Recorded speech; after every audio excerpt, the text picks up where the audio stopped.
play the way you want, but players don't want to play badly. The Elder Scrolls Online has embodied a game design philosophy which on paper looks fantastic, but in reality actually accomplishes the opposite of what they intend. With a brand new design system and chapter release right around the corner, The Elder Scrolls Online faces one of the most pivotal periods in its history, and every time I think about discussing it, I always wind up thinking about it from a game design perspective. So today, I want to talk objectively about the design of the game, rather than being emotional about things. And in the end, the player needs to remember, if the game is fun, play it. If not, go do something else. So, I want to talk about the core philosophy, play the way you want, as it directly relates to the upcoming expansion. Elder Scrolls Online has gone through many huge changes following this kind of philosophy, and every time sounds like a great idea, but in practice winds up just doing the opposite of what they want. So my question to you, the viewer, will this be more of the same, or will this time be different? As a bit of background about myself, I went to college for game design and animation. I got to design a game from the ground up and also had some contract positions after graduating. With ESO, I've been a long-time player, and I've accumulated around 6,000 hours in the game. With that being said, I'm a junior when it comes to design. There's probably things I won't get right, or things that I'll misunderstand. Regardless, the design philosophy intrigues me, and I want to share my thoughts with others who enjoy game design or enjoy ESO. So let's get into it, and let's start off with analyzing the slogan, play the way you want. On paper, this is an admirable stance to have when it comes to game design. I mean, giving the players more tools or ways to have fun in the game is always a plus, and more games should incorporate that way of thinking into their games. However, there's one part that developers overlook. Do players want to play badly? In some games, this isn't an issue. In some areas as well in ESO, this is not an issue either. Let's think of an example player. His name is Dave. Dave is a dad who gets a couple hours to play games when he gets home. He loves the Elder Scrolls, he loves running around in Overland with his hybrid tank healer venom themed pet build, Dragon Knight build, you already know what it is, going from quest to quest, killing 30k HP mobs and just enjoying the game. To him, it doesn't really matter if his build is good or not. To him, it's fun. And that's a great thing, you're having fun in a game, that's what it's all about. But what happens when he queues for a veteran dungeon? Or a trial? Or anything in PvP, really? Dave all of a sudden finds himself against a brick wall. He has a build that's really fun, but it's not doing anything at all, and he's getting stomped over and over. But Dave is just playing the way he wants. It's not his fault. And this is where the design philosophy starts to crumble. When you give the players more tools, if some are just drastically stronger than the others, in a sense it removes the ones that are weaker from the selection pool. For people like Dave, this usually doesn't matter, because the entire game that he plays is easy. It doesn't matter if his build is good or not, because it doesn't need to be. But Dave is one small slice of the pie, and the rest of the players have challenges to overcome, whether that's a tough boss in a dungeon, completing a trial, surviving in PvP, etc. Before we talk about how subclassing plays into this, let's talk about one of the most important examples in ESO's timeline that was this entire dilemma: hybridization. Again, in theory, it was a great idea. Back in the day, ESO had physical abilities scaled with like max stam and weapon damage, and magic abilities that scaled with max magic and spell power. Physical warriors used their beefy swords to hit harder, and the spellcasters had big brains to cast their wacky spells. And some people were integrating a bit of both, and these were deemed hybrid builds, which were very unique and interesting.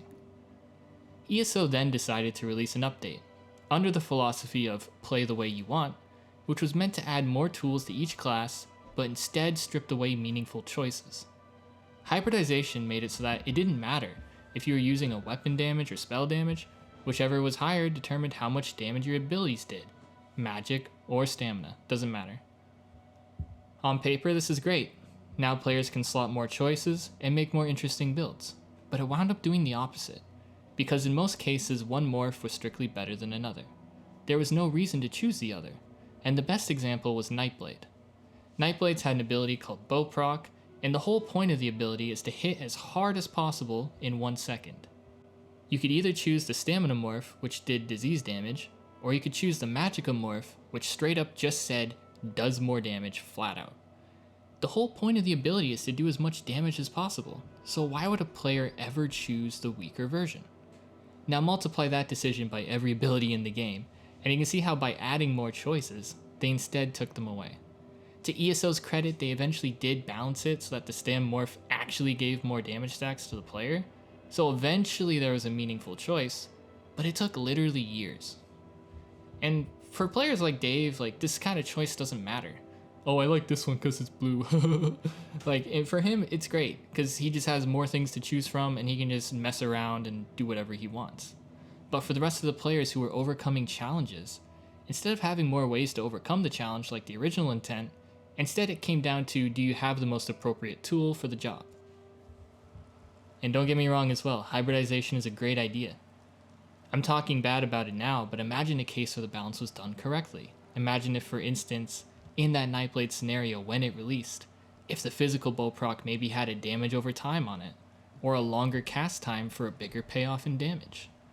Adding tools to the game is a great idea, but if it's not done correctly, it only removes choices from the player. So how does this relate to subclassing? We're finally getting to the meat and potatoes of this discussion. In my opinion, subclassing essentially is a repeat of this scenario. ESO is adding more tools to the player's choices by letting them choose other skill lines and passives. On paper, fantastic idea.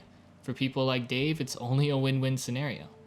Now in his Abomination Pet DK tank hybrid thingy-majigger, he can put on Necro Pets and Sork Pets and finally achieve his ultimate weird-ass build.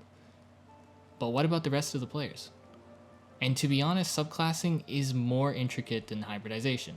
It'll be harder to whittle down what these choices are and why, but players are smart. When I was testing subclassing on PTS, literally day one, it only took a couple hours for PvP players at least to find the most optimal skill lines to use, and quickly you saw players using the exact same skills and the exact same setups. Subclassing does expand the type of builds you can make, of course, but when the gap in power between optimal and suboptimal is an entire football field, play the way you want is only an option if you want to play badly. If skill lines were balanced appropriately, this update would be incredible, and only a boon to the design of the game. Players would literally be jumping up and down in joy at the thought of it. But rather quickly, we saw it's likely going to be a repeat of the changes before, and it's all because the balance is cooked. Within an hour, the top 3 most used skill lines were unquestionably the Animal Companions, Assassination, and Restoring Light. Third one, that one might be a little bit debatable. But basically everybody was using Animal Companions and Assassination at least. And honestly, it didn't take a rocket scientist to figure it out. Like, it's not that hard to figure out.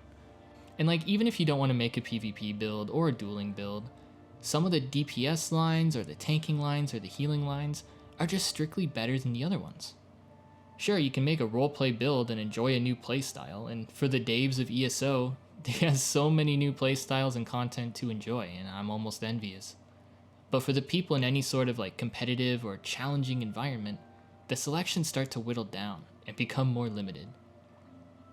Play the way you want, but players don't want to play badly, and history has shown this is true to what players desire.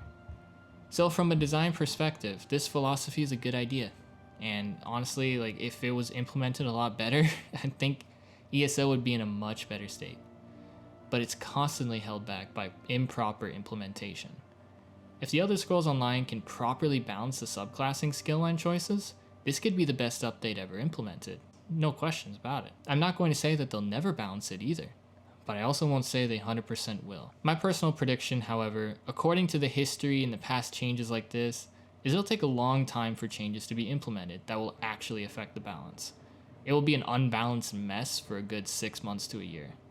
And honestly, that might be fun, that might be what you're interested in. How the developers make changes is they collect data over time. They analyze, they test minor changes, and slowly implement. And keep in mind as well, from their perspectives, it's really hard to know what to implement and why. Think about it, you're a developer, there's thousands of voices all crying out at the same time. All these voices are saying different things, they're coming from different points of view, they all want different things for the game. And trying to please everybody as well when you're making these kind of changes is incredibly hard. It's difficult to make fast decisions that everyone likes. So it's unlikely we're going to get any valid or actual balance changes for a long time. In the meantime, it'll be just enjoy the chaos if you like it, and if you don't, go play something else, basically. I'm interested to see what subclassing does for the game long term, if they can make something really awesome come out of it. I'm more interested about Vengeance campaign though, to be honest.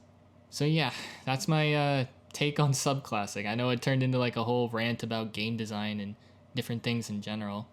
Not really what I intended when I first thought about subclassing and everything, but this felt the most appropriate to me. I haven't played in a couple months, and this is the only thing really that's been super interesting about the game lately. So if you guys enjoyed the video, let me know. Might make some more, talk about just game design in general. I kind of like these more. So yeah,